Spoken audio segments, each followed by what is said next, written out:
Hi, everyone. Thank you for joining Professionals on the Grind, where we share our honest, self taught career advice with driven individuals. And today we have Gianfranco Abrigo. Let's start off with you telling us where you're from and what your current position is. What's up, everyone? My name is Gianfranco. I'm from Chinatown, and right now I'm currently a substitute teacher. Wonderful.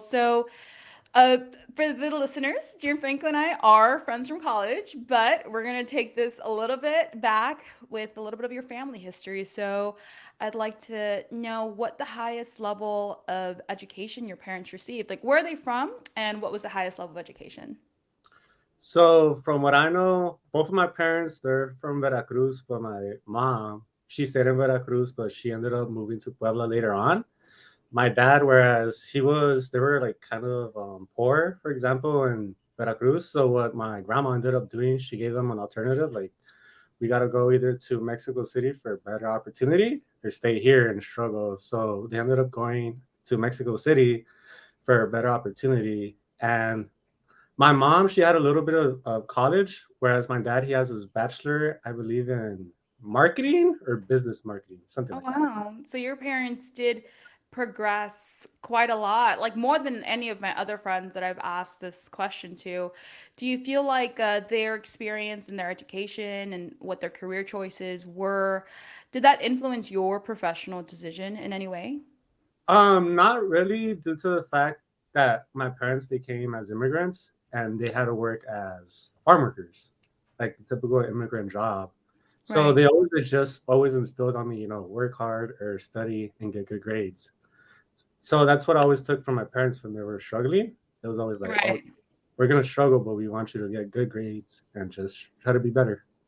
Right. I think it's kind of hard to see and hear from our parents or any immigrant that, you're a doctor, but in your country, you come here, you have to start from the bottom. And a repeated, sort of experience that a lot of people kind of dismiss is depending on who your first contact was when you came to this country, at least our parents, that's the direction that you're heading. Like my dad also started in the fields because he had a cousin. That was his connection.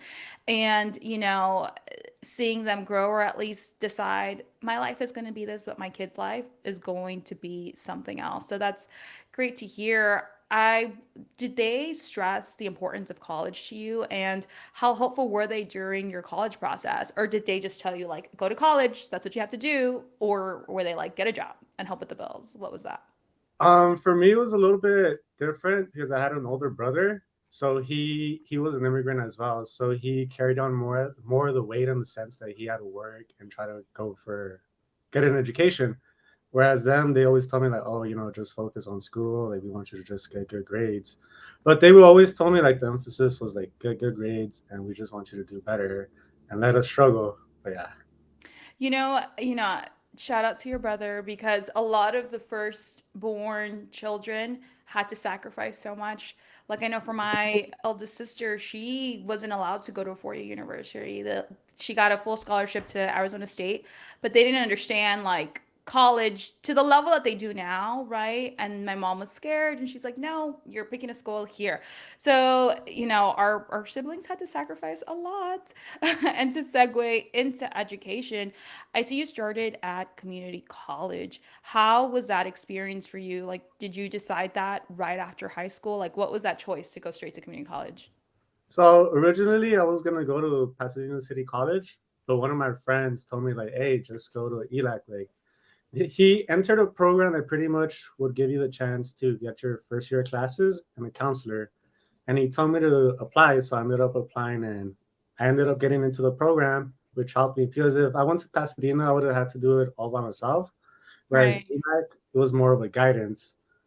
Uh, and No, and then as a first generation college student, that guidance can like make or break your academic career. And you didn't think about like applying to a four-year university. You just knew like, oh, this is the path I want to take. Your parents weren't like, why are you going to community college? I don't for want to. me, I had decent grades, but I know the only thing that did mess me up was Spanish. For Okay. example, it's kind of funny but embarrassing. My dad he put me on the highest level of Spanish because he thought like we talk We speak Spanish. Spanish now. Oh, yeah. Yeah, but it really messed me up like grade wise. I was supposed to be in what, like beginner, so that's why my GPA went low. But Right. I ended up going to oh no, bad. I ended up going to ELAC, but I raised up my GPA. I was around 3.4, so it Oh, was a that's good. amazing. Yeah. No, and did you know right off the bat what your major was as soon as you started, or how many years were you in community college? I was in it 3 years, but I switched my majors a lot. I remember, Really? yeah, it was a couple of them were psychologists, become a counselor, a police officer. That was like for 2 or 3 weeks. Flight attendant. I also even went to take a test for the counselor. It was a like an altitude test to tell you what Yeah. type of careers. So that helped me at least a bit. But what I did want to become originally was a history teacher. And what ended up happening when I was taking my classes, I ended up talking to a professor, and coincidentally, the dean of the history came in, and I asked him like, "Hey, professor, like, what do you think about history?" And he told me straight up like, "Hey, I think you should drop the major, like, pick something else." So right there, when he told me that, I was like, "Okay, that's kind of discouraging, but I mean, he Yeah. means well, you know." So that made me start. That made me to start thinking into what. So I was gonna after that, I went to political science and communications. When I was in ELAC, I took almost all the courses for both of them, so I was able to transfer for whichever one. Why'd you make that pivot to poli sci and comms? Communications, I feel it helped me become a little bit more talkative in the sense to become more of a public speaker. I know I was a little bit shy in the sense that I didn't want to talk, but then I got over it because at the end of the day, you need to talk to people. And Right. I don't want to say I was super shy, but if I needed to talk, I talk, but I had to talk on a daily basis. But I got over it and it was very beneficial, you know. And what was your choice behind going to a Cal State versus a UC or a private? I just applied for Cal State's. It was Cal State LA, Fullerton, Dominguez Hills, and Long Beach. Okay, no, that's awesome. I think, again, I don't think community college has a bad rep now, but if you had a bad high school career, think about going to community college as a refresh. Because guess what? All these universities look at are your transfer grades from your community college. They're not looking at your high school anymore. So get into your dream school, go to community college, and do that route. And once we, because we met at Casa Delay, I think I met you in a poli sci class, but then you ended up switching or having communications be your main major.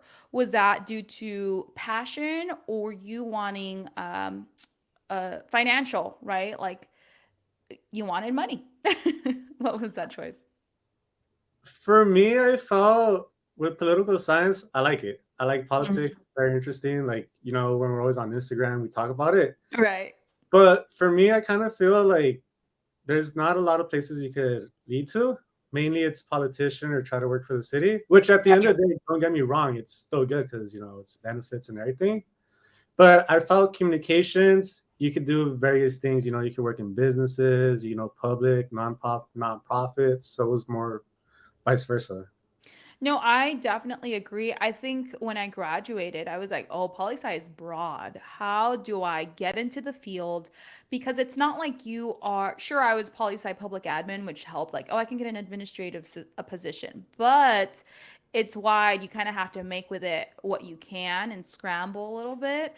Where once I started thinking about masters, I was like, I need to talk comms. But then to apply to a comms program, you have to essentially have a BA in comms. I was like, scratch that. But I segue into your education, right? Because you graduated Casa Delay and then you decided to go back to school to pursue teaching, right? So can you tell us about that process for you?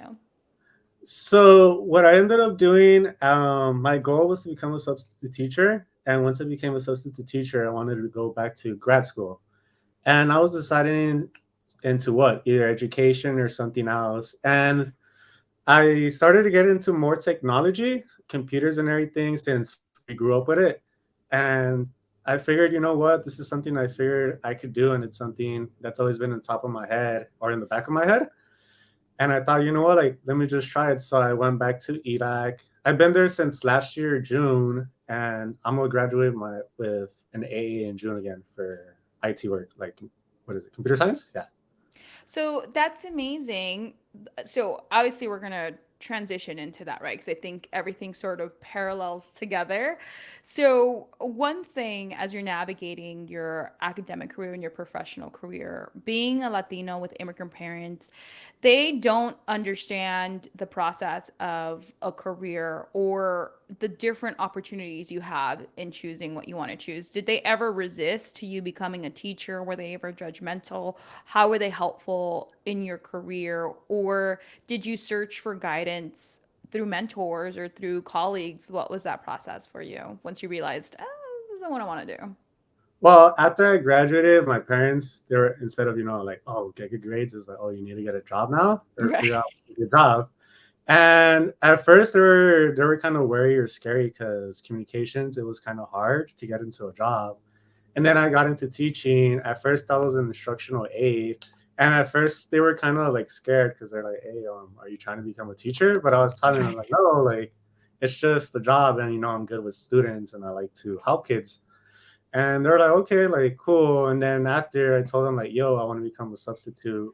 Like that's my goal because it's good pay, it's beneficial. Like in the sense, if I go to grad school, if I need to study for a test or anything, I could take the day off and just study nonstop. And that Right. was my plan. Once I got into becoming a substitute teacher, I was like, okay, I need to go into grad school or go back to school. So, could you talk about the difficulty in getting a job in communications? Because we're friends, right? So, I remember you having trouble. Could you kind of speak on that? Like, how many jobs were you applying for? Because I know you were doing internships too. Like, at one point, you were like, this is a dead end. Like, could you tell us a little bit about that? So I had internships. It was for a music company. It was a distribution company. So I used to be an assistant, but I also did social media and also did pictures. So I used to go behind the scenes, take pictures at concerts or even for artists. That was cool. It was helpful because I was able to network and also learn from people and also become more social. Right. And then I was also part of a couple of clubs. Like we were part of the political science club, and Mhm. then ELAC, I was a part of the debate club. And then what else was your question? Sorry about that. No worries. Like you graduated, you tried pursuing a job in comms and it was difficult. At one point you decided, I mean, walk us through your journey of, how many jobs you applied for, how many interviews you went to, and the point where you said, I need to do something else because comms isn't working out. All right. So yeah, after I graduated, I started applying mainly to a lot of music jobs in the sense like public relations, any type of genre of that, distribution, anything with that, social media. At first, I wasn't getting that many calls, so then I started broadening out or expanding, and I tried to do social media marketing since I had more experience with that. I was getting some calls, but not that many. And then, well, I kept on applying every day, either on ZipRecruiter, LinkedIn, and it wasn't that many calls. So I kept on broadening more, and I started doing business communications. I started getting some calls, but all of them were mainly from out of state. And at first, I Okay. was kind of like, "Yo, I can't even move out of state. Like, this is brand new." Um, Yeah. then after that, I started deciding like, "Yo, I need to go back to school." And during that time, that's when I started applying and got back and became an aide. So I hope you don't mind us talking a little bit about this because I don't think people realize how hard even today it is to get a job in your field when you're straight out of college and you don't have experience in anything. If I could go back, I'd intern. Every single semester I'd be at a different company interning like or getting a job. Like you need that experience. So in hearing you like many college students that graduate or graduates, right? They're not working in their field. Yep. It is tough to get a job. And I guess with communications, you're teaching, so you do speak, you're public speaking to, the children and things like that. But all in all, it's like thinking fast, like what can I do with this major and broadening it. Listen, shoot your shot. You can't score if you don't shoot. So I think the same applies when you're applying to jobs where if you're in a desperate time where you're not landing your dream job, you need to just, settle for something. And at least here, you kind of had some passion with school, and I'm sure your parents were supportive as well. So I know it's difficult getting into education, right? I mean, TAs have a little bit of an easier pathway, but as a substitute teacher or as a teacher, sometimes it could be difficult. How was that process for you? Are you substituting for the same school that you were an aide in, and that made it a little easier, or what was that trajectory like? For me, after I became I how does it go? I was an aide for the school that I used to work at, but then after that, I became a substitute and then just went to different other schools because the commute was at around 20 to 25 minutes, and it was kind of long. For instance, and it's as a sub, you can pick schools that are local, Yeah. and most of my schools that I usually go to are around 5 to 12 minutes long, so it's less traffic and less everything. So I decided to do local schools instead. No, that's fantastic. And I know you're pivoting now, and we'll get into that. But where you are today, what do you consider the most valuable lesson or knowledge that someone has given you for your career in education and your experience? I think for me, the best advice I got in from a teacher is just to have fun when you're teaching. Because I see, for example, I heard a lot of stories from children Yeah. that they had told me about subs, that they're always just on their phone or they're just rude to them or everything. Yeah. And then they always tell me like, "Hey, Mr. A or Mr. Abrego," they're like, "We like you because you actually care. You actually like play with us. Like, you actually want to teach." And then when I talk to them, I'm like, "Really? Like, the substitutes are that awful?" And they're like, "Yeah, Yeah. like they're that bad." And I'm like, "Damn, like they're just mainly there just to pick up a check." But with me, when I talk to the teachers, they actually know me, and they actually know like that the kids like me, so we kind of have like a relationship. Right. And that's why they usually call me or message me like, "Hey, are you available?" This and everything, which is pretty cool. Yeah. And I know for now, not to get into your finances or anything, but can someone, make good money as a sub? Is that something that is sustainable? Yes and no. Um, Okay. I feel like back in the day, that was the myth that everybody that we used to grow up like, oh, subs make good money and everything. But what I've learned from people that I've talked to, like my age, that are subs, they actually have two jobs or another part time because they don't make enough, or Right. it's either we don't get called those 5 days or we don't make enough money. So they either get jobs like working at parks or just random jobs just to get by. Right. Did you try to pursue your credentials and become a teacher at one point? Nah. No. Um, for me, after I became an aide, I took I was a substitute teacher for a couple months before the summer ended, and right there I was like dipping my feet, and I was like, okay, do I really want to do this? Do I really want to teach? And then when I used to talk to teachers every day, there's a lot of pros and cons, but a lot Right. of them they got really burnt out. Like they're just tired because they either deal with a lot of the parents, administration, or the kids, and there's no like how do you say it relationship with all three to help each other. Right. And when I heard that, and it's true because I see it in every perspective because I go to different schools and I see different Right. teachers. And what advice would you give someone trying to pursue a part-time job as a sub teacher? Is there a little hack or something you can give the crowd, give the listeners? Oh yeah. So before back in the day, well, you just need your bachelor, of course, you still need it.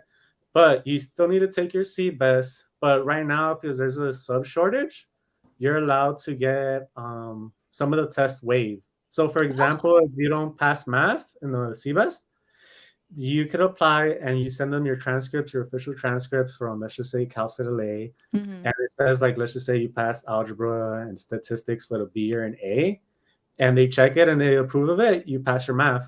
So they're waiving that, and it's cool. Some teachers like it, some teachers don't. Because Yeah. some teachers are like, all right, you didn't pass the test. Are you sure you could teach it? And then some are like, okay, cool, you passed, you know? Right. And as a sub, you're subbing all kinds of history, English, you're just thrown into whatever. Yeah, so pretty much Okay. I teach elementary. So I do anything from UTK, ETK to all the way to sixth grade. And Uh, as a sub, how do you feel about the union and aiding and advocating for teacher salary and pay increases and their rights? W- First off, right? I think it's good for them that they did what they did because teachers and especially the aides, everybody needs a raise. They do a Right. lot of stuff. Like trust me, a So, lot of that as a stuff. sub, are you subbing or are you at the protest? I'm just kidding. Don't get canceled, Gian. Um, I went to a protest. Okay, I went to good. a protest, but I also had midterms, so I had to do both. All right, a little bit of both. Okay, so no, that's good to know because you would think, at least when I was in school, I perceived the substitutes as like sort of independent contractors, right? So I'm like, oh, you're not pro union or like advocating for the teachers. Like, you sell out, whatnot, but technically that's not the case, right? Like a lot of Yeah. the subs do support the teachers, like Gianfranco, right? But also there's a lot of politics. Kids still need to be, looked after. People still have bills to pay. It's complicated. It's a complicated matter, but thank you for answering the question. So, in this field as a sub, right, or in the fields of education, what mistakes did you make early on that you overcame, and what was the biggest lesson for you? All right. So this happened. It was the first day when I became a sub. It was the worst day ever. Okay. Um, my old job, she even told me that one of my worst things is classroom management. She told me like, "Hey, you can do everything else, but classroom management, like, you need to control better." And I'm like, "Okay." And in my mind, I'm like, "All right, like, I'm gonna learn it as I go by. Like, I'm really swimming by myself." And pretty much, it was a fourth grade class, and that class was brutal, like really brutal. None of the kids, like at first, I was talking to them like, "Hey, you guys need to do your work or do this, do this." One of the kids flat out said, "Why? Why do I need to listen? Why do I got to do this?" And then in my mind, I'm like, I never heard someone say why or say or deny me, you know? So I'm over here trying to talk to her, trying to help her and everything. And the whole time she didn't do it. She was just a problem. She just kept on distracting the kids.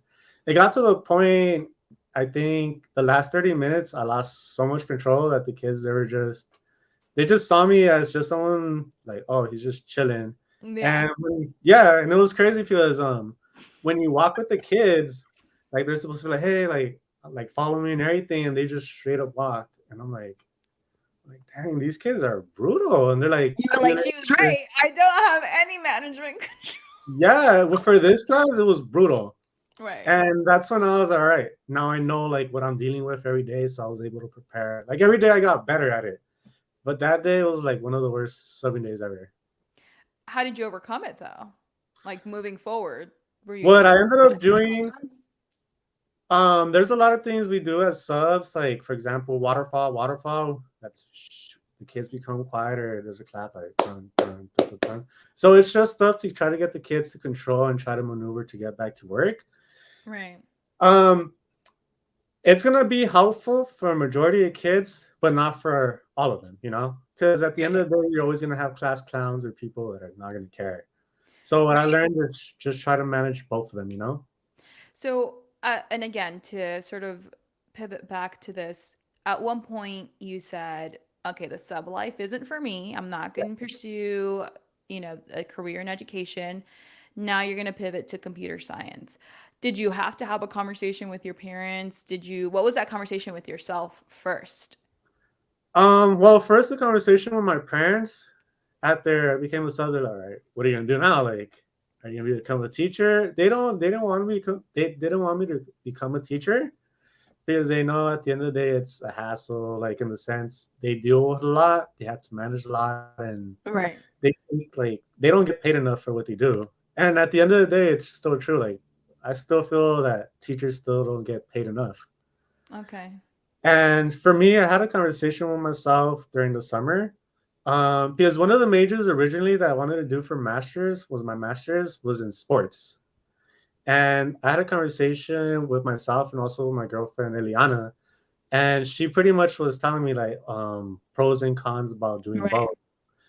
And right there, I was thinking about it more, and I was like, you know what? Like sports is cool. I love sports, but I feel like if I do computers, it's more broad in the sense that I could try to get into any field, you know, like the health field needs computers, IT, education needs computers, like anywhere, you know. So Right. I was like, this is for sure the thing that's like it's broad, but everybody needs it.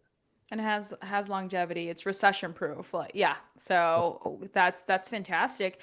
And just like you, thousands of Latinos and Latinas live with their parents and they dictate or try to input their voice into what their careers are, which is why I had to ask what your parents perceived as the perfect job for you. Did they ever try to say like, "Why don't you just become a lawyer, Gian?" Like, what? Like, is that something that they ever talked to you So about or tried to push you? my dad always told me like at a young age, ¿por qué no te haces un abogado or something? And in my mind, I'm like, nah, like I'm cool with that. I'm like, that's too much studying. I'm like, I don't feel like I could do that.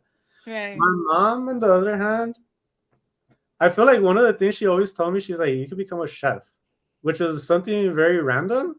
But like I tell, well, for example, my girlfriend Eliana, a lot of the times I'm Yeah. watching like Hell's Kitchen or just random cooking shows. I don't know why. It's just something I They're like great. watching. They're great. Yeah. Yeah, but she at times told me like, "Oh, why don't you become a chef?" And I never told her no, but I never said, "Yeah, I'll do it." I was like, "Cool," you know. You know what's so funny? And I'm going to pivot to this because I know you, right? So, you are probably one of the most well-read individuals I know. And you study, if you see something, you study it, right? So, it's interesting to see everyone graduate, from their BA and then see them follow their passion. I don't know about you, but I know education was something, it was mandatory in our household. Like there was no option to not go to school. But it wasn't the passion. If I could choose, I'd probably be like a tattoo artist or something like that, an artist, something like that, right?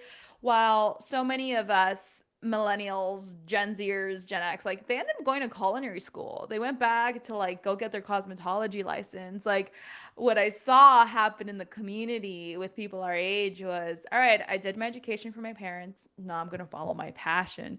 Did you have something similar like that? It kind of sounds like you're kind of in between that.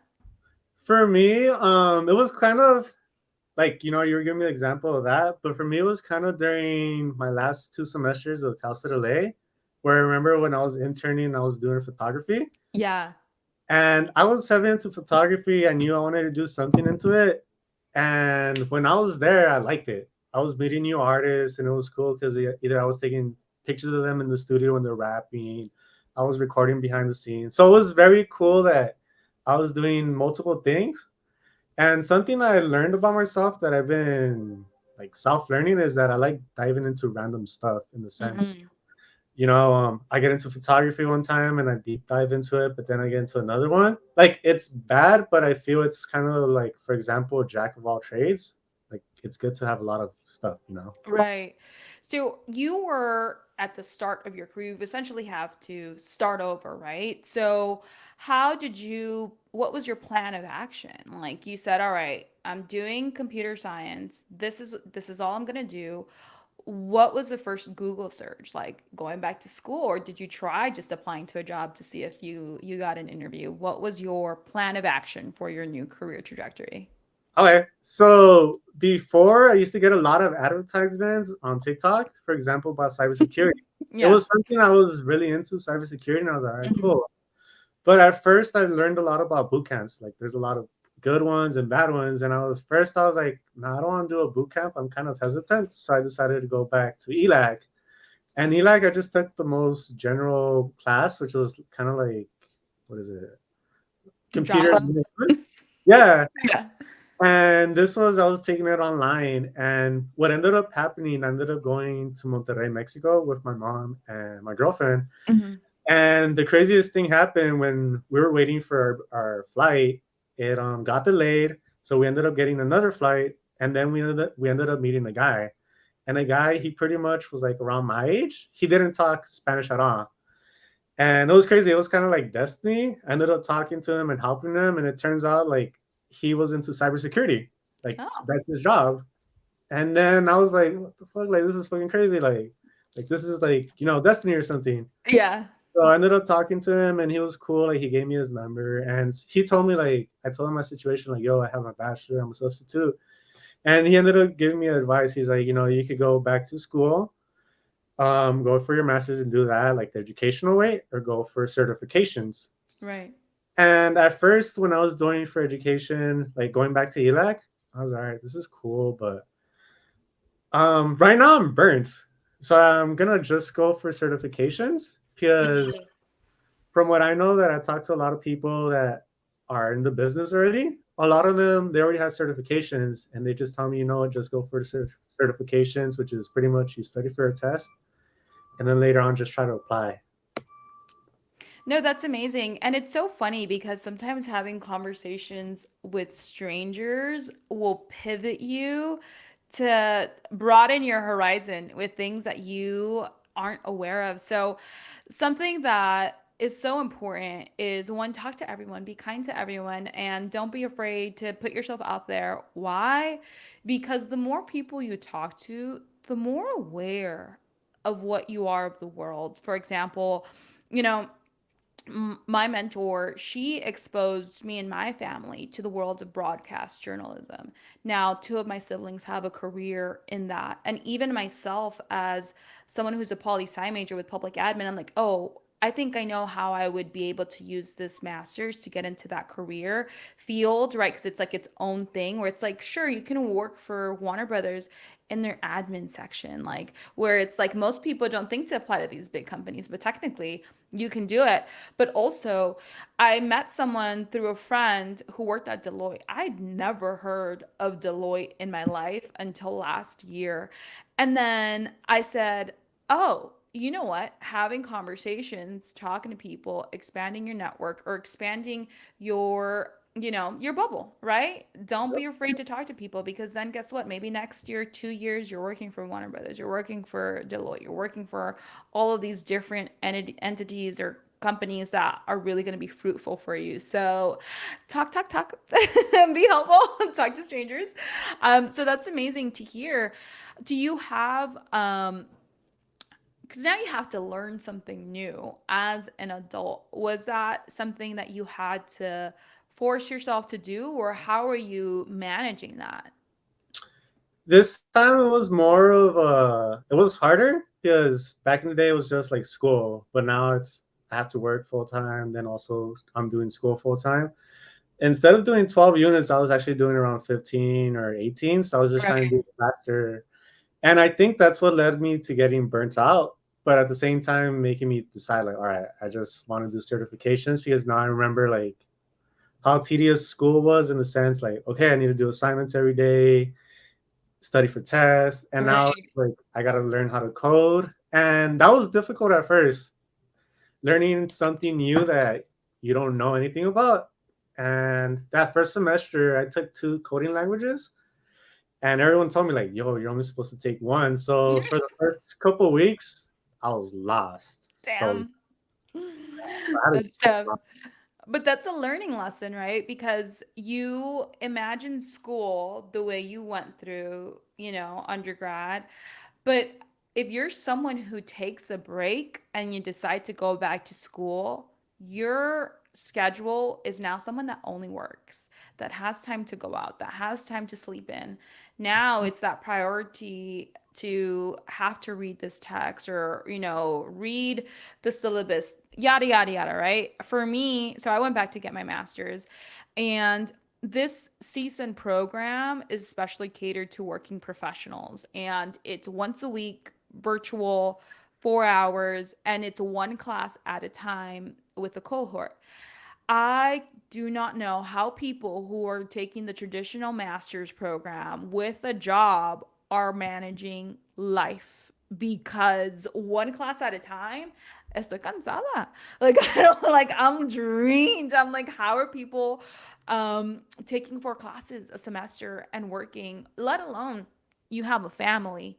It is insane. So definitely plan and just be mentally prepared to shift back. And if I could do it all over again, I'd go right after college, right after a BA, and apply for my master's because I have senioritis and I have a capstone to turn in the summer. I don't want to do it, but you have to do it, right? So it's fun to see you go back to school, still have the support of your family and your girlfriend, like, which is so important.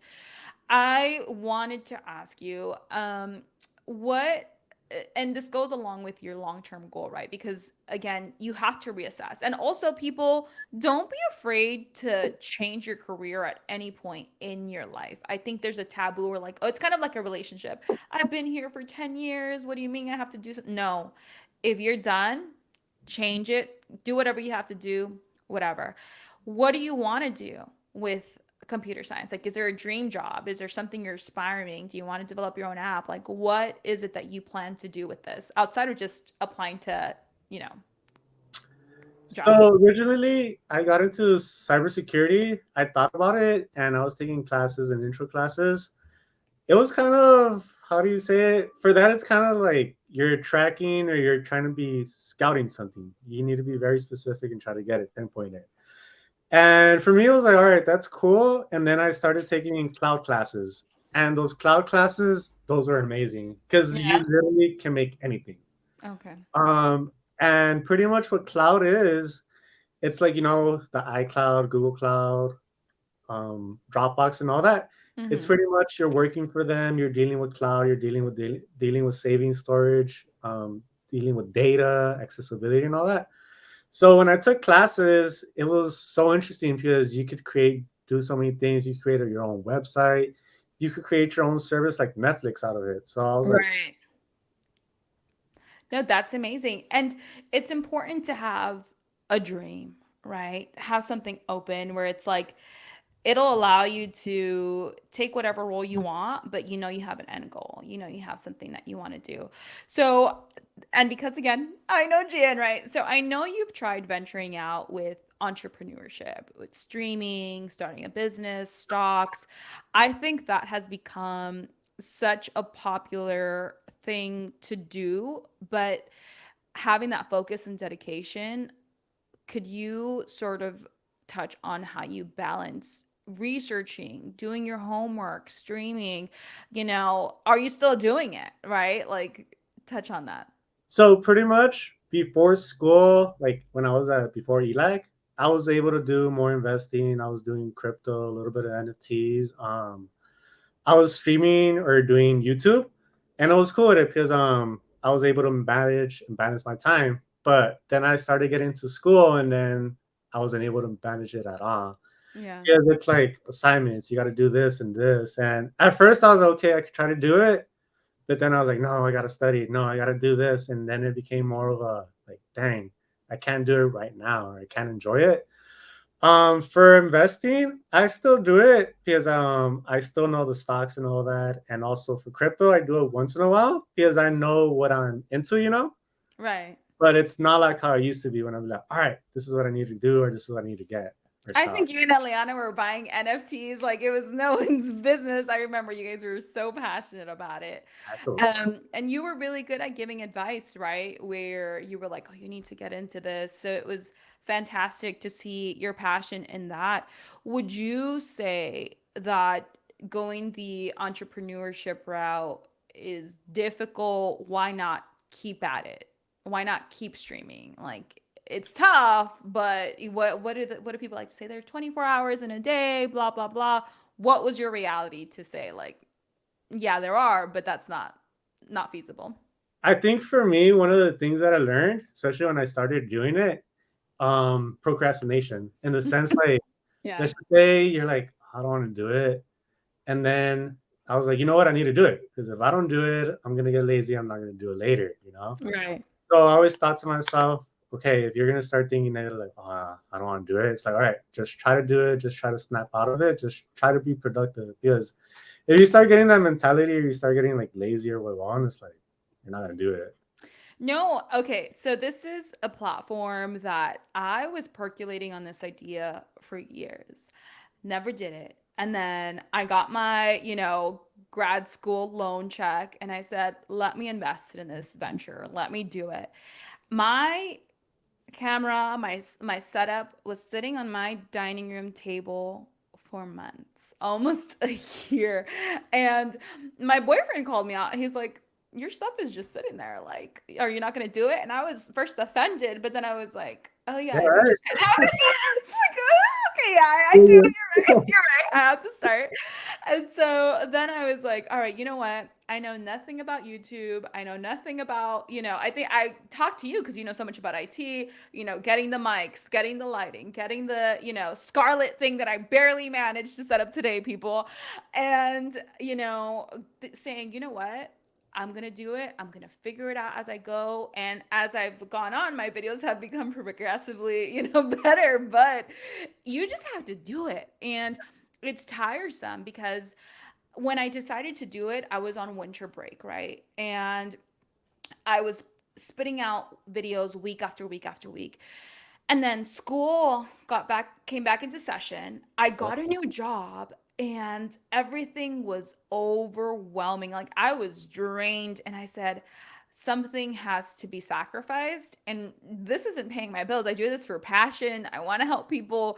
And at the same time, I also have to consider that I'm not quitting my job for this. Like my career comes first, then my education, then it's this, platform to help other people. But I'm like, how do I do that without quitting?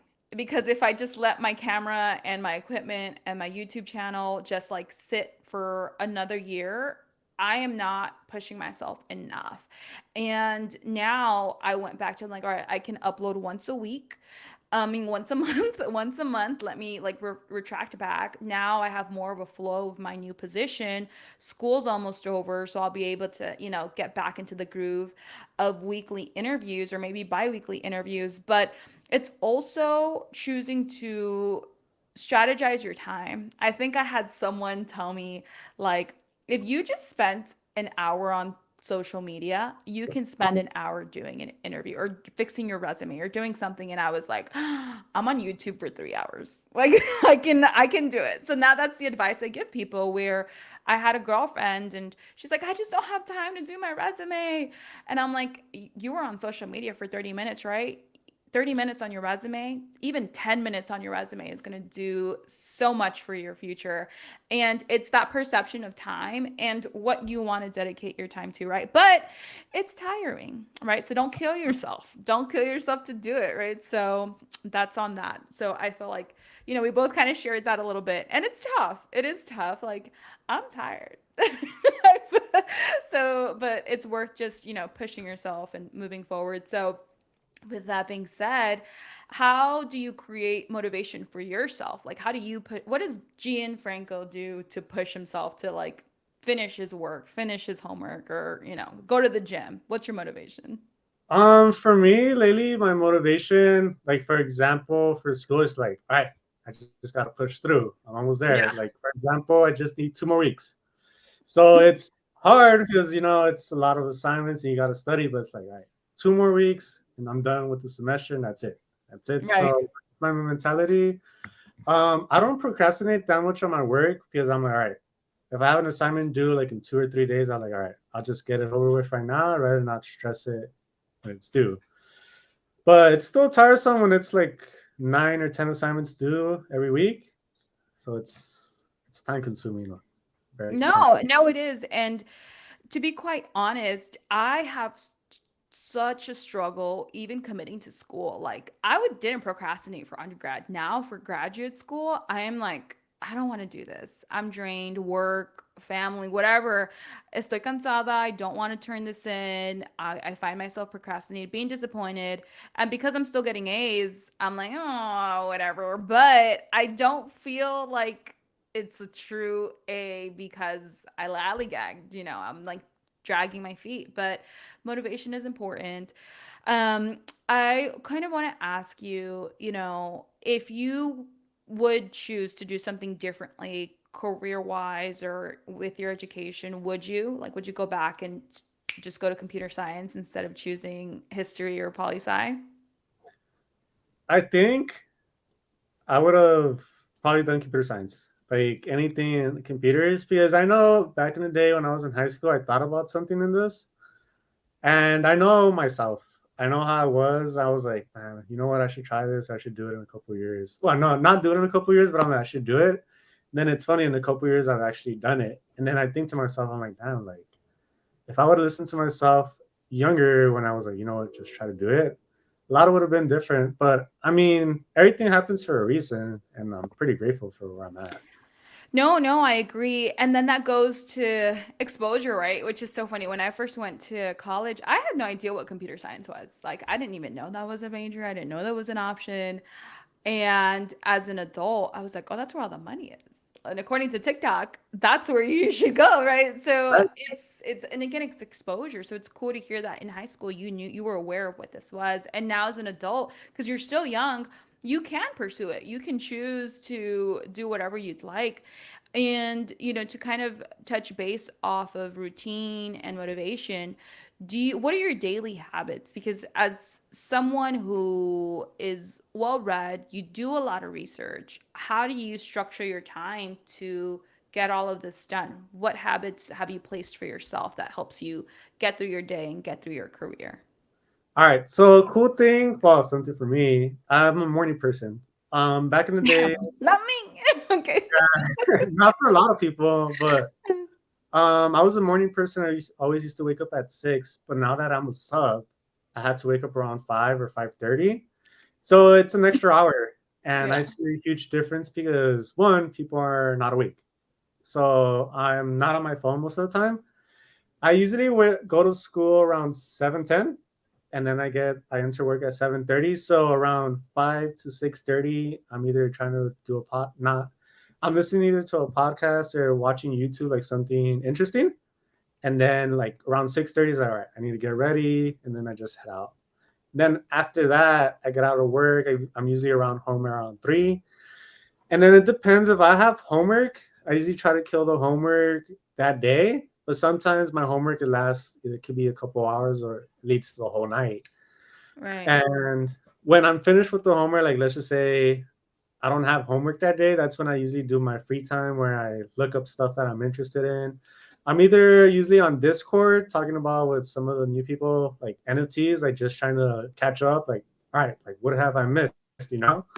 That, or I just try to watch anime or just try to relax a bit because homework. Right, homework, of course.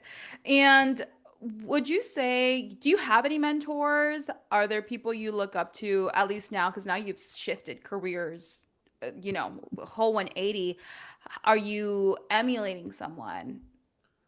There's actually one professor that I took this semester that I really like. I found his website because a lot of people in IT they have their own website, and that's when I started learning like, okay, in the summer I want to try to create my own website that's kind of like a professional resume. And his, I followed it, and I was like, wow, like a lot of it's kind of like relatable because he went to the same high school as, for example, my brother. Then Mm-hmm. he went to the same college, and now look where he's at. And Right. then he tells me like how much he's making, like figure wise, and also like I asked him a lot of times like, do you like it or is it interesting? And he tells me like, yeah, the job is interesting, I like it. And the cool thing, it's people that are like into tech, they're very geeky. So we like playing Yeah. with a lot of cool stuff, like 3D printers, the Flipper Zero, and stuff like that, and raspberries. No, that's amazing. I think, as Latinos, right, in corporate America for the first time or in an education, like just finding guidance, people who are in your dream job, shoot them an email, add them on LinkedIn, even if it's someone in the workplace. Do you have anyone that you look up to professionally, like where it's like, oh, actually, let me rephrase that. Do you assess yourself professionally? And what do you do to improve? Like if you notice, oh, my presentation skills aren't up to par, are you taking courses to improve that? So here's a something I learned. Since I'm a substitute teacher, you have to be very professional in the sense that, okay, we want you for this day. Like you have to be booked, you have to be ready, and you have to be able to communicate one with the teachers, and you have to talk professionally with them, but also the kids, you have to talk to them in a certain way. So every day when I'm subbing, it teaches me a valuable lesson, like learn how to speak to different types of people. Because, one person you can talk to a certain way, but another person you can't talk to that way. Right. No, and what did you do to kind of practice that, right? Because you can't practice on the kids, right? So, what was your? Well, this is a cool example. I don't know. Have you ever heard about the show Abbott Elementary? Yeah, yeah, yeah, yeah. We talked about that with So Ernesto. Everyone go watch that episode. yeah, so I learned a lot from that show because a lot of it's relatable. A lot of Right. it the teachers deal with and everything. So a lot of the episodes, I was like, no way, like this is relatable. Like I learned, like okay, like this actually happens to other teachers or other substitutes and all that. Right. So that was very beneficial. Like watching that show, like teach me how to become a little bit more professional at times. No, I love that. I do have a question. Hopefully you don't get offended or anything like that. But you have such positive energy about your career shifts. I know some people get so heartbroken because they're like, "Dang, I wanted to do that. I wanted to be a cop. Now I'm like bussing tables, or I wanted to be a doctor. Now I'm an admin assistant or program manager." Like, how do you stay positive and pushing forward? What do you do? How do you do it? All right. So this is an example for me. At first I was very like negative. I was like, damn, like I couldn't find anything. Like, dang, what am I gonna do? But then I Yeah. started thinking, like, you know what, I can't be negative because if you're negative, you're gonna be in a slump and not change stuff. So I learned like, okay, I need to change, need to do stuff for the better. And the funny thing is, a lot of teachers that I know and a lot of students, they actually want me to become a teacher. And when I tell them like I don't want to become a teacher, the kids they get heartbroken. They're like, what? Like, you're a very nice teacher. You're very good. Like, you know how you help us teach. And I'm like, yeah, it's cool. Like, I like you guys. I like teaching, but for me, it's like, no, I don't want to teach at your level. What I ended up deciding is I want to become like a professor. So I want to try to teach at Right. a higher level, you know? No, I love that. And as an individual and as someone who's getting an education and you have a job, do you have hobbies? And I know you said you watch a little bit of TV to relax, but how do you find time for your life, right? Your girlfriend, like how do you balance that? So mainly the balance that we try to do, like for example, me and my girlfriend, we just try to see each other like Saturdays. Saturdays the day we Aw. see each other. But Fridays, that's when I usually try to do my work. And Sundays, I'm usually on Discord, either working with my homies trying to finish our homework. And it's kind of hard because, like Yeah. for example, like coding and all of that. So we start like for example at 12, and we end up finishing like at 10 p.m. And it's draining because it's like the whole time you're just on the computer, just trying to figure Right. it out. And it's tiring, but we just try to manage the best way we can. Can you talk about having a supportive partner? Because I think that makes all the difference. Eliana sounds like she is supporting you like a dream girl. Like it's amazing. Shout out to Eliana. Yeah, Can you talk about that? Because if you experience something else, someone that was like, you only want to see me on Saturdays, they weren't understanding, it'd be 20 times harder to navigate everything that you're doing. So can you kind of talk on, what it's like being a supportive partner, but also having a supportive partner? yeah. For example, Eliana, like she's an amazing girlfriend. She's an amazing, like supportive girlfriend. Like for everything, she's here. Like she has amazing ears. If I need to talk to her about anything, like she's there, you know? Yeah. And for example, for us, we're very supportive of each other's dreams. Like what she wants to do, I'm always all right. Like we just got to do it. Like at times, we're lazy. Like okay, I don't want to do my homework, and then we just got to be like, all right, babe, like let's just do it. Like don't worry, like just do it right now because later on it's gonna be worse. You're gonna have to do more. But we're very supportive of each other. When we need something, we help each other. When we need to talk, like we're there for each other. And the cool thing, like for example, she works as well and she also goes to school. She has the Right. same schedule as me, but for her it's in person. So she works and she goes to school Monday through Thursday. And the only time she has like free time in the sense is Friday to do work or Saturday or Sunday. Yeah. So we usually just try to do like Saturday, we hang out. Sunday, if we can, we try to see each other. If we can't, like no worries. Right. But the good thing is we communicate a lot, like either through text, FaceTime, or phone call. And that's the good thing. Like if we need something or we need help or we're like, hey babe, like I need to study, like don't trip or anything. Like we're good. Yeah. No, that's amazing. And as someone who has had a toxic relationship, it's hard. Listen, if your partner isn't supportive, they are making you cry, dump them. Just kidding. Yeah. Like they should be on the journey with you. If you guys are both developing yourself, they shouldn't be making it harder for you. And to segue into this question, have you had a toxic experience with a partner, or you're going through a tough time with family, but you still have to clock in, you still have to work? Can you share a story or an experience?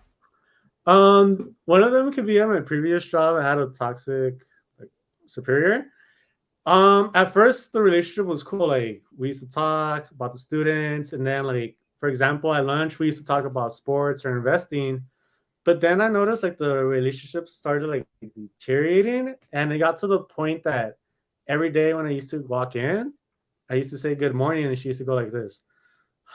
Like she used to gasp, and I'm like, what the fuck? Like it's pretty 7:40. Like what's up, you know? And for me, like almost every little thing I used to do, like she used to micromanage, or if I did it wrong, like she would go ballistic, you know? Right. And for me, I even told her, I was like, hey, like I'm doing my best. Like this is what you told me to do. And for her, she always used to switch up stuff, like in the sense like, hey, do it this way. Then the next day be like, hey, not this way. And then I'm like, you just told me to do it this way, you know? So it was always like it was a bad relationship or a toxic relationship that I already knew that I had to leave, and already got to the point she was also telling me like, "Hey, like when are you leaving? Like when are you becoming a sub?" And at that point, I was like, "Yeah, I need to leave." And every day, it just felt like I was just going, and I was like miserable going there. But I mean, thankfully, I'm not there anymore, and I like my job now more.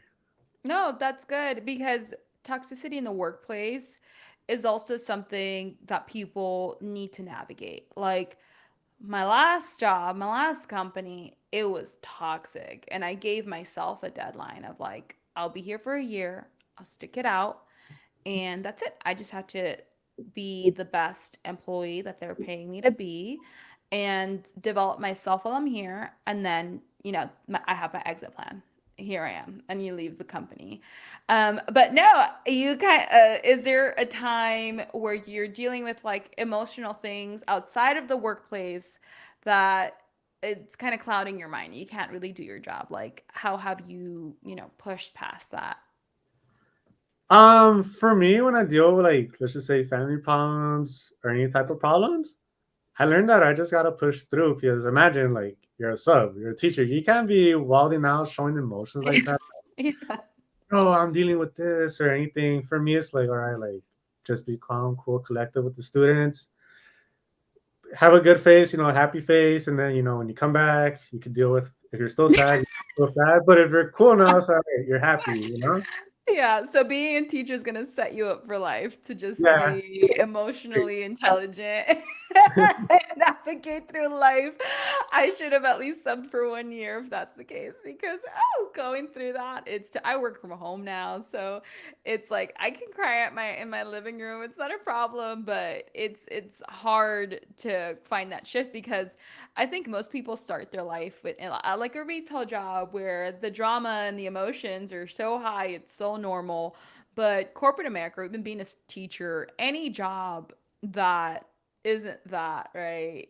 You can't show emotion. You have to be strong, calm, cool, and collected, which is great. And you did touch on a toxic work environment. Did you have your own timeline to like leave? What was that exit plan for you? All right. So the funniest, well, it's kind of funny, but not funny. I think this was like 2021. So when I came back to school as the aide, I made up my mind. I'm like, this year I need to become a sub. Like this is the year. And at first they already knew that I was gonna either leave or become a sub. And my boss at the time, she wanted to leave too. So it was kind of like a race between who was gonna leave first. And it was kind of like, all right, I need to leave first because I even saw her at times like she was at an interview inside the class for another school. And I'm like, you know what? If she leaves before me, like I'm screwed because that means I'm out of a job or I'm gonna have to transfer. So that's when I was like, you know what? I already had the goal that I was gonna leave at the end of the school year. But once I started seeing her doing her interviews like that, I'm like, nah, like screw that, like ASAP. So that's when I started like pushing gears more, and that ended up um, becoming a sub, I think, in March. So I was like, I did it ASAP after that. And she kind of like tripped out because she's like, hey, you're leaving me. But in my mind, I'm like, you're going to leave me first. So I'm We're leaving. living together. Yeah. Yeah. As a guy, and I think I asked Ernesto this too, it's a female dominated industry, right? Mhm. And as an individual, a lot of people make friends at work. Do you have work friends? How, or is that a habit you do, or you're just like, no, I go to work, clock out, and that's it? I think for substitutes, it depends on the person or the job. Because some schools I've gone to, they're so friendly. Like the staff, the students, and everybody, like I want to talk to them.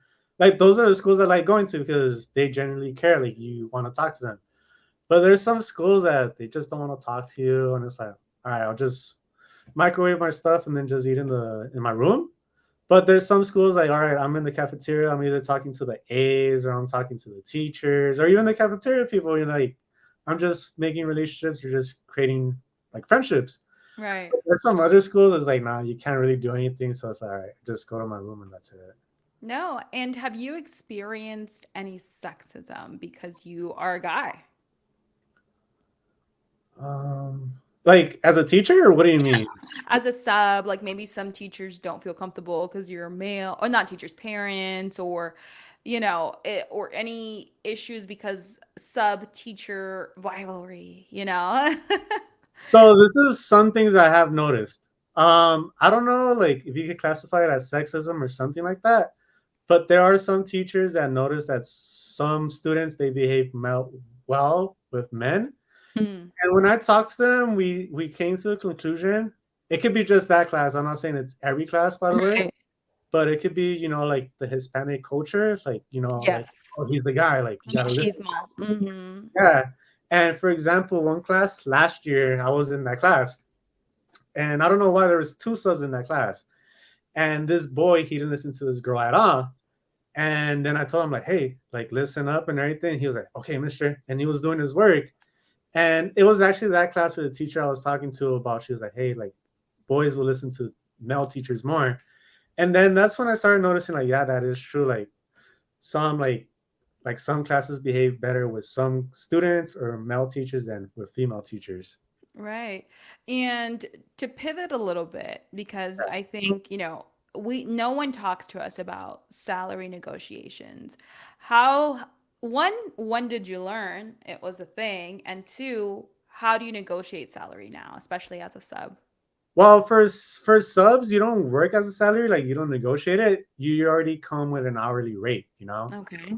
But I know later on, like when I get a job in the IT, that's when I start negotiating. So I'm kind of curious to see how that works. But I always heard like try to always negotiate, 5% increase, lower to 2.5. It's still an increase or something.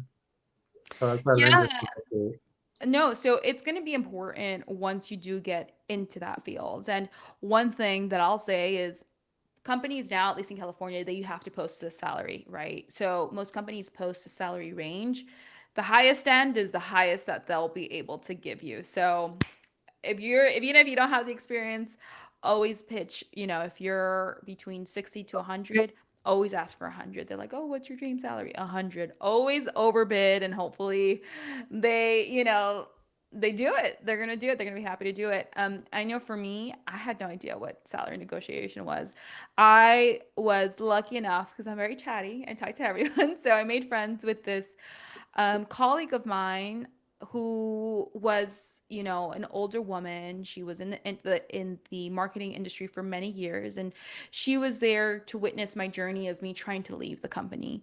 And I was like, "Oh my gosh, I just got this job offer. I'm so excited." And she's like, "Are you gonna ask for more money?" And I was like, "No, I'm just so thankful that I got that." She's like, "No, ask for more money." I was so nervous. She was so kind that she helped me write the email. I was like, "I don't even know how to do it. What if they don't give me the job?" And she's like, "No, this is the process. And listen, that you already got the offer. Do it."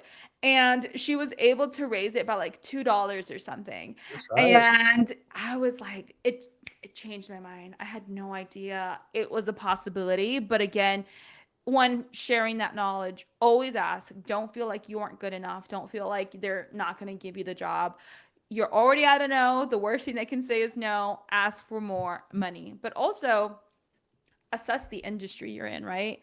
I'm in the nonprofit right now. Even the public sector, there isn't a lot of money. So you also, as an individual, have to decide: can I do the same work in the private sector? Because the private sector is going to pay the most. It's going to be very generous. So if you, I know for me, next stages is money. Like I need to make money. So I'm going to pivot to the private sector and see how that goes, whatever that means for me, right? And whenever that is. But you also have to reevaluate like when you're at a dead end, right? Because some companies, it's a step-by-step process where it's like only 5%, the 3% merit.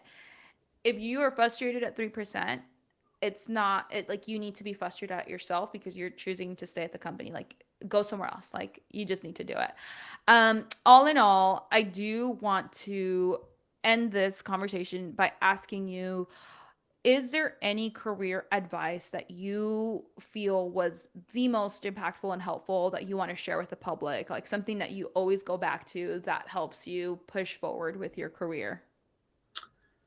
For me, it was at my internship. Shout out to Bang. He always just told me just to try it out. Like, just do what you can. Just be helpful to people.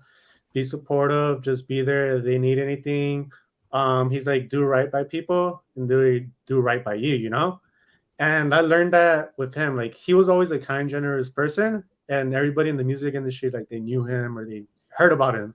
So when I knew about that, I was like, okay, like, be generous, talk to people, and just be, positive. And that's something I've always kept to myself, like, since him. Like, always try to be smiling, positive, Yeah. always, So No, it was good advice.